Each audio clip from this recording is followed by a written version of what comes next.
Before cleaning, first remove cartridges and/or filters from the facepiece. If needed, the fascia, speaking diaphragm, inhalation, and exhalation valves can also be removed. Clean the facepiece and any disassembled components by immersing in a warm solution of water and neutral detergent, water temperature not to exceed 50 degrees Celsius.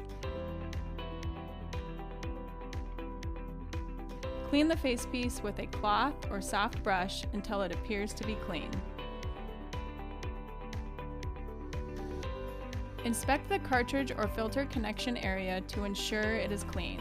Use a cloth or soft brush to reach this area and/or move the facepiece back and forth quickly while immersed in cleaning solution.